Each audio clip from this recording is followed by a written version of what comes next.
This is the SAU Report, a program featuring interviews with the faculty, staff, students, and alumni of Southern Arkansas University in Magnolia.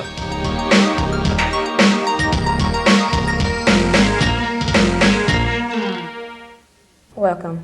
Today we're going to be talking about the Students in Free Enterprise Good Business is Good Business Week here at Southern Arkansas University.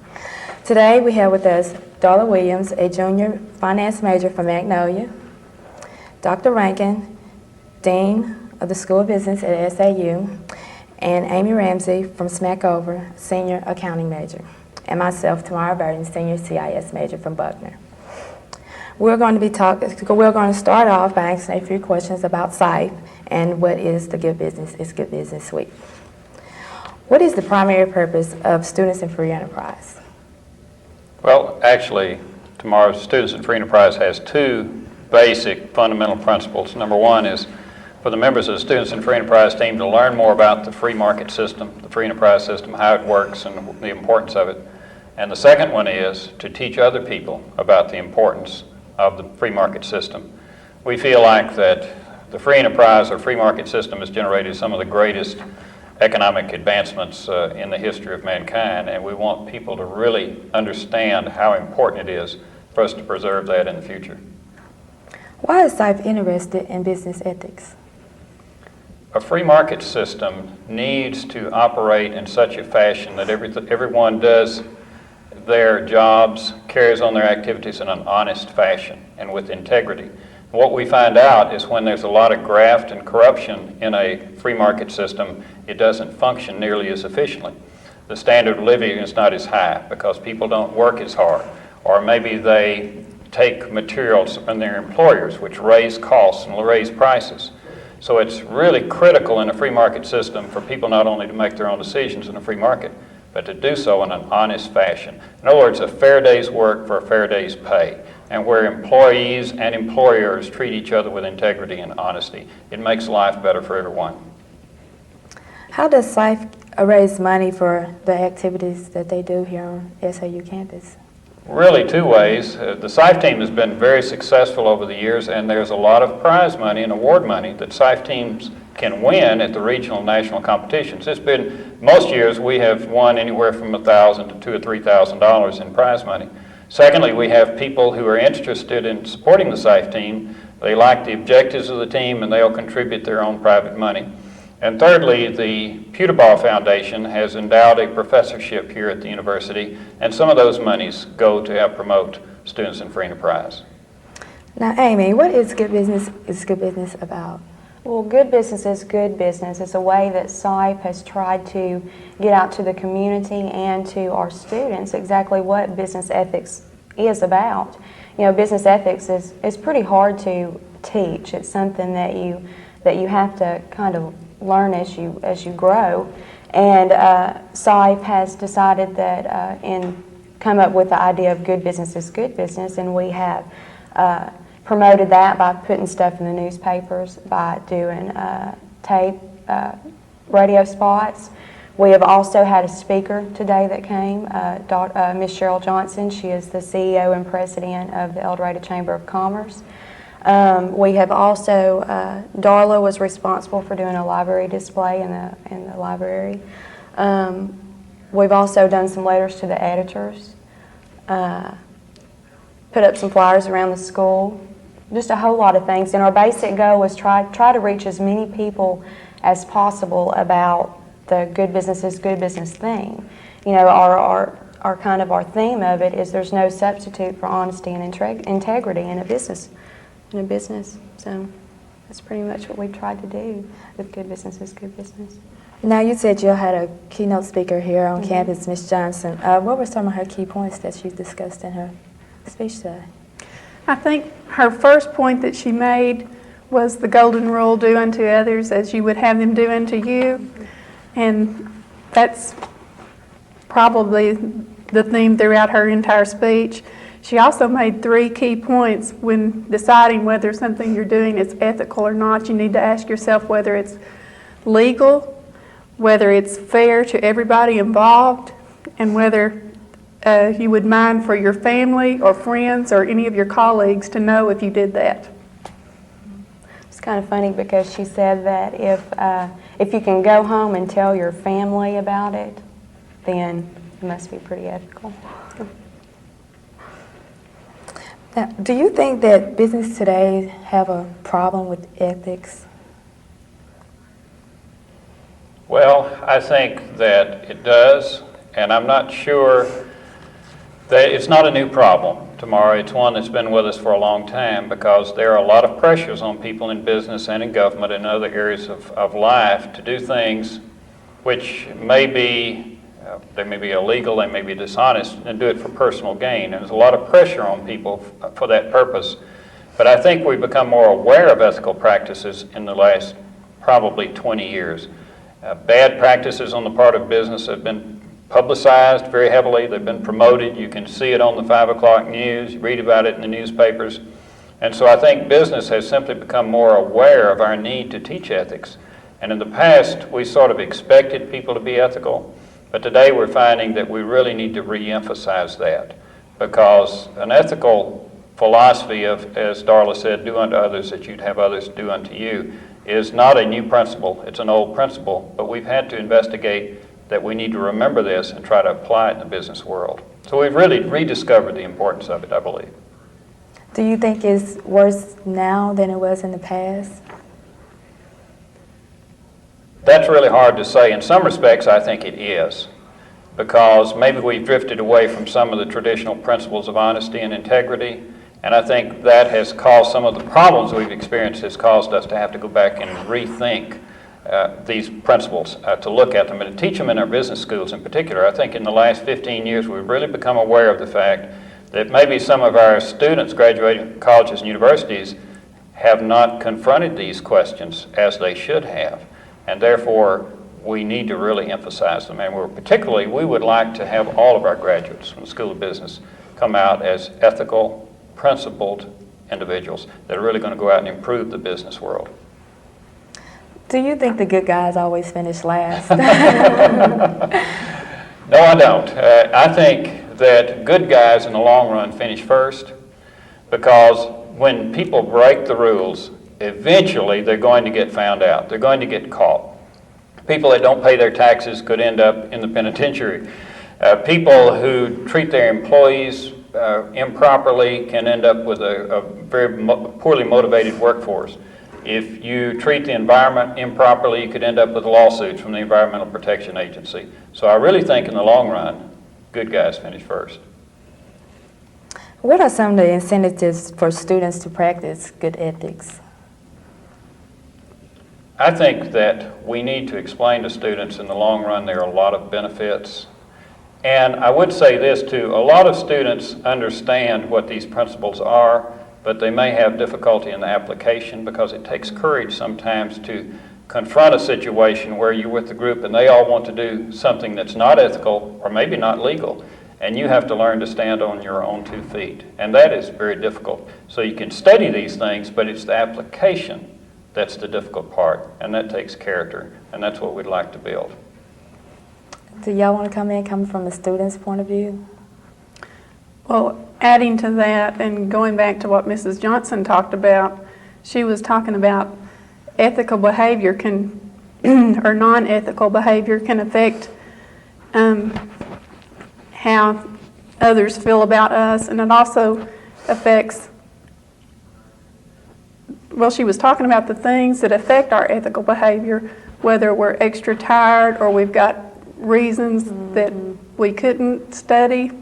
Talking about in education gives you, it may give someone more of an incentive to want to cheat. So, Yeah, the more tired you are, the more stressed out that you become from school or from having a job and going to school. She believes that the more stressed out you are, the more you're prone to make wrong decisions. And she thinks that we need to focus more on, being able to cope with stress and things like that.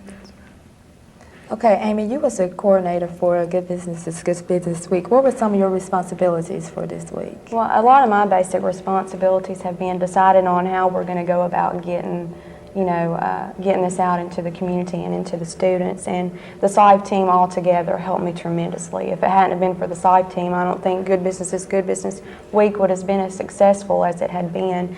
I kind of took the approach of trying to decide on what all we had planned to do for the semester and tried to delegate it out to the people who I thought could have done the best job at handling it, and they handled it very well. And I'm really proud of our team. As a coordinator, I had some of the best people to work with, because if you asked them to do something, they were willing to do it. So, and Dr. Rankin was a great help too, and helping me get the speaker, Ms. Johnson, and deciding on what to do. So really, I just had a great team and just did the best that I could do. Do you think that you made a difference with this project? Yes, I really think I did, and I really hope that I did. I think that having the speaker coming in today was tremendous. Ms. Johnson just did an excellent job. I think that getting it out in the newspaper, I don't know the total contacts as of right now, as many people as we contacted through this, but it's up into the thousands, I'm sure. And if we could make a difference in just a few people, then it really helped. And I think, especially in a lot of our classes, we had asked, or Dr. Rankin had asked the faculty to really stress this week ethics, and a lot of the classes had. And I know in a lot of my classes we did ethics case. In international business, we dealt with a case that dealt with going international with it, which is something that's different. It's put a different perspective on it, because I hadn't really thought about going international with ethics, because you only deal with stuff around here. But that helped tremendously. And then in our finance class, we had a case, and we looked at the conduct, the conduct of it. What was it? It was for a CFP. I'm CFA. CFA. Okay, I'm sorry. Right. I'm sorry. Right. But we looked at the conduct that they have to do and the process that they have to go, and when they become a CFA, then what they have to do to keep ethics. And so it's just really helped a lot. It's really helped us tremendously, and I think we've got it out to the community well, and I think that here in the School of Business we did a really great job at getting good business out to the students. Why do you think that businesses are so involved in business ethics? Well, one reason, Tamara, is simply the lawsuits that have been launched against business organizations over the years. And you're having lawsuits from the Environmental Protection Agency. You may have lawsuits from the Equal Employment Organization. You can have lawsuits from stockholders. Competitors can launch lawsuits against you for unethical practices. There's so many laws out there now on business behavior that you can break one of those real easily if you're not careful, and then have a really potentially damaging lawsuit. It's not unusual to see some of these lawsuits in the hundreds of millions of dollars. So all of a sudden businesses have become, I think there are a lot of businesses that want to do what's right regardless. I think they want to do what's right. They're directed by people of principle, and I would say we have probably the most efficient and principled business system in the world in the United States, I believe, even with all our problems. But the lawsuits have really said to corporate leaders, you must be sure that everyone who works for you is exercising ethical practices. And this is one of the things we saw in the case we had in advanced financial management, that supervisors are responsible for the activities of their employees. And if they don't properly supervise them and they do something that's illegal, then the company and the supervisor becomes responsible. So I think that's one of the reasons that all of a sudden corporate America has said, gosh, this is something we've really got to work on. And I think maybe that corporate America has looked and said, perhaps our ethical principles are not as strong as they have been in the past, and we need to back up and take another look. But I do think the legal situation has made a big difference with corporate America. I also, just kind of on another note, as far as the consumers go, with all the lawsuits that Dr. Rankin was talking about, it passes on down to the prices that you pay with these companies. And a lot of people think, oh, it doesn't affect me. It affects you. It affects everybody in our economy and in our community. That's right. Higher prices are paid by the consumer. So if the consumer ends up paying higher prices, because of unethical practices on the part of corporate America, then that lowers the standard of living of the consumer when they could be paying lower prices. So I think that's an important part of it, that to have an efficient system, everybody has got to do what they should do in an honest and ethical manner, and it really makes all the difference in the world. Do you know of any companies out there who have ethics officers in their businesses to teach people about the business ethics? It's really interesting. Ms. Cheryl Johnson this morning in her lecture, and by the way, we had well over 300 business students there this morning and some visitors that came, very good crowd this morning. And she said that just a few years ago there were 200 ethics officers in the country. Today we have 500. And so many of the larger corporations, most of the Fortune 500 corporations would have an ethics officer. Someone who's charged full-time with being sure that the company uses good ethical practices. And I guess the key is whether or not people really listen to that ethics officer, if the corporation really changes its procedures and methods of doing business because of that ethics officer. She also mentioned that there were some career opportunities there.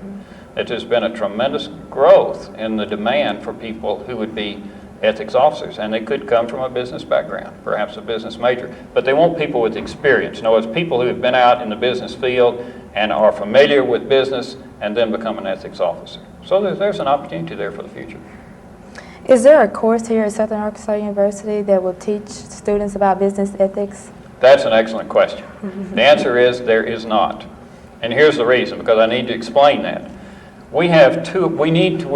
The accrediting agencies and our own business faculty are interested in having ethics taught in the classroom. There are two ways to do it. One would be to have an ethics class, where every business student had to take an ethics course. We've done that with international business. We want to internationalize our curriculum, so we have an international business course. But instead of teaching one ethics course, we've decided to integrate ethics into the curriculum so that every business course will have a component of ethics in it. For instance, in finance, the ethical questions are different. And so we address those in advanced financial management. In accounting, the ethical questions are different. They're oriented toward accounting. So we'll have some ethics discussions there, and perhaps a case. And so that's been our approach, Tamara. Rather than having one course, that's a simple approach. Okay, we've got a course and we're taking care of it. But I think a better way is to integrate it into the curriculum.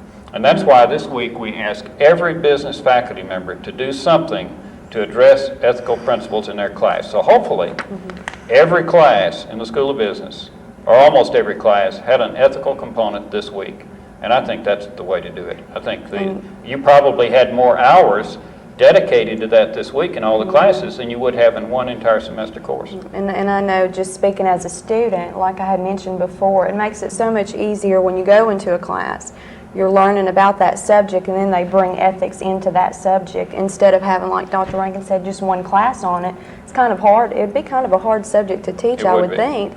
And like for international business, bringing an ethics case into the situation of international business helped me so much more. And then my auditing class, we also did a case that dealt with that, and bringing the ethics dealing with auditing in just makes it so much better than having one class to me. I enjoy it, having it in each class instead of, I think I would enjoy it a whole lot more than having one class. And then also just one point that just popped into my mind, I think I remember Ms. Johnson talking about how some of the businesses are going into schools, high schools, and teaching too, Yes, because they're yes. they're trying to start it at a lower age maybe. I just remember her talking about it, and I think this is going on in El Dorado maybe. Did she mention it? Yes, she sure did. And you know, a lot of the businesses are going into the high school, starting at the high school level, trying to, get students prepared for the ethical dilemmas that they'll face once they get out. So you can tell that ethics has become a growing, something that everybody's looking at and dealing with. Let me ask each one of y'all, what did y'all get out of the week as a whole? What did y'all learn from all this? Well, I don't know about learning, but in general, the working on good business in SAIF was very fun and interesting for all of us. We got to throw around a lot of ideas about how we could promote it, and it was just a lot of fun, and we learned a lot from the past of what the students in free enterprise had done. I feel a lot like Darla did. I also, the week has helped, like Dr. Rankin had said earlier, every class that I had been in this week has talked about ethics, and as we go along, and throughout the year we have different ethics chapters that we talk about. But a lot of the classes brought in ethic cases, dealing with different subjects, and that helped me a lot, because a lot of them promoted, quite a bit of time this week on teaching us or talking to us about ethics, and that helped a lot. And with SAU, it's just been really great to work with people and to to try to talk to different people outside of the community about promoting ethics and things. It's been a great week, and I think it was very, very worth doing. One of the things I think, Tamara, that SAU does too, and you mentioned that, is the teamwork aspect, because you have to work together as a team. And you'd be amazed at how many students come to college and they've really never been involved in academic teamwork. And so they may have been involved in athletic teamwork, which is very beneficial to individuals, I think. But they may never have been involved really in academic teamwork. And what this does is it forces people to work together with their ideas. And there's give and take, and this idea may be everybody likes it, the other idea they don't like, and it's a give and take situation. And that's one of the things we like to try to build here is teamwork, learning to work together, because when you get out in the real business world, you're going to face that each and every day. It's a very, very important factor, I think. Now, one thing I wanted to mention else too about ethics is that we did the case in our advanced financial management class, and it was basically a young lady who was doing an investment report on a company. And it just gave over a 2-day period some of the activities she was involved in. And basically, most of the mistakes she made came from ignorance. She really did not understand all of the principles and standards that were involved. But chartered financial analysts subscribe to a code of ethics and standards of conduct, and they're very, very carefully delineated. So what I did was I handed all of these out to the class. We looked over all of the code of ethics and standard of conduct. Then I gave them a case. And the case was an actual situation of a business environment where an individual is changing a recommendation on a company, updating it. And just in a 2 days period, she violated 4 of the standards. And that was a case of her really not being aware of what the standards of conduct were. And they were innocent mistakes, but they're very serious ones. And so it's important for students when they leave SAU to be sure they know what the standards of the profession are in accounting, in finance. So otherwise, they're really not equipped when they get out into the real world to make those really tough decisions. Because it's really nice if you're a certified public accountant to say to your boss, I really can't do this because here are the standards of conduct I subscribe to, and this would be a violation of that. And I don't want to go to jail or lose my CPA certificate, and therefore I can't do that. And that's the kind of knowledge our students need to have. Is there anything that y'all would change next year about this week? Anything y'all would add to it or change about it, make it different? I think you can always come away with a feeling you could do more, because I think the week was really, really good. But I noticed myself that I had to really address the question of ethics in the class and say, how am I going to do this in the class? Because in past classes, basically, advanced financial management, we're talking about capital budgeting and cash flows and pro forma statements and financial analysis, and we really don't deal with the ethical questions. And so I looked through the case book and I said, my goodness, there's not an ethical case in here. And so I thought, well, I think I'll write the authors and say, I think we need to have a case in here strictly on ethical questions in financial management. So that's one thing I think we can do better and better each year, because I know other faculty members are struggling with the same thing. Okay, I have an hour, 50-minute class here, an hour and 20-minute class. How am I really going to talk about ethical principles as it relates to my profession? So the more we do it every year, I think we're going to get better and better. Okay, what are some more of the upcoming events that SAU will be sponsoring here on Southern Arkansas University campus?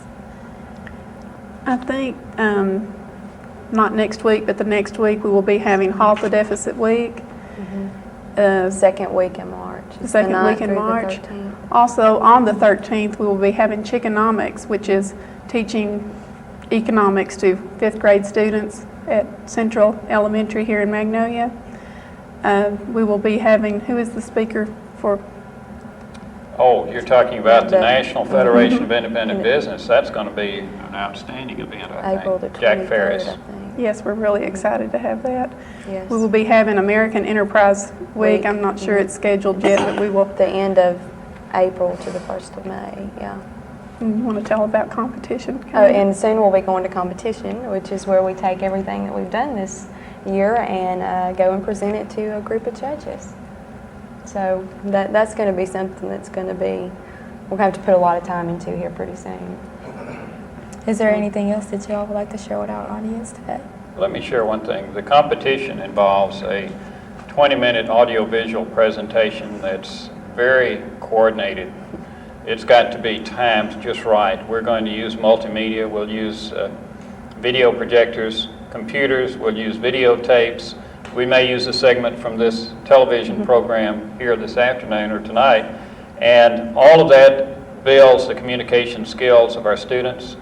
And we're finding more and more that business students need to go out into the business world and really understand communications. And if they can't do that, then they really start a step or two behind. So the SIFE team, to me, is an excellent opportunity for students to do things like they're doing today and to be prepared to make those kind of presentations. Is there anything that you would like to say to make people encouraged to join the SIFE team? Absolutely. I would say at the front, nothing ventured, nothing gained. So you do have to put some work into it, Tamara. But I have seen the experience on the SIFE team change students' lives. It does a world of good for their self-confidence, such as today. All three of you are here today, and you're on television, and you're going to be on cable TV, and that's a wonderful experience for you.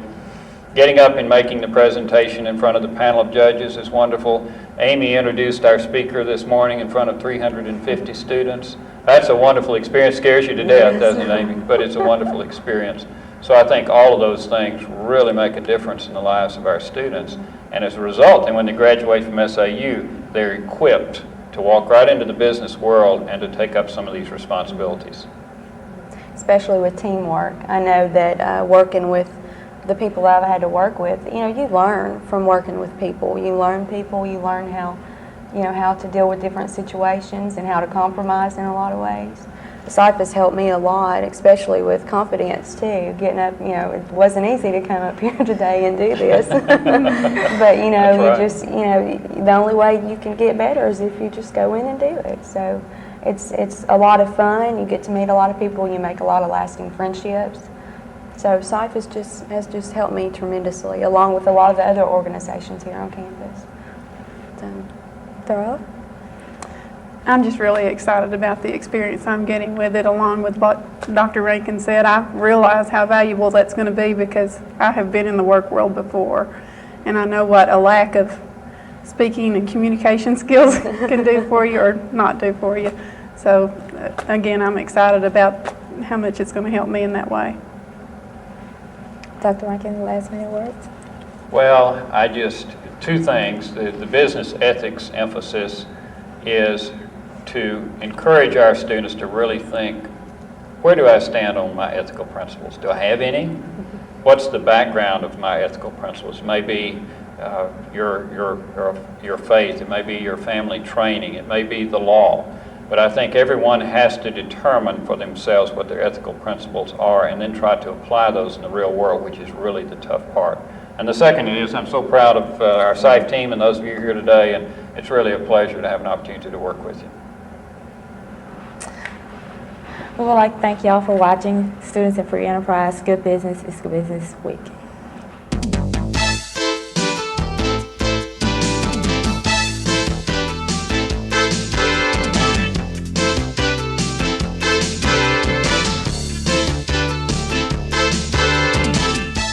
The SAU Report is a production of broadcast journalism students in the Department of Theater and Mass Communication at Southern Arkansas University in Magnolia.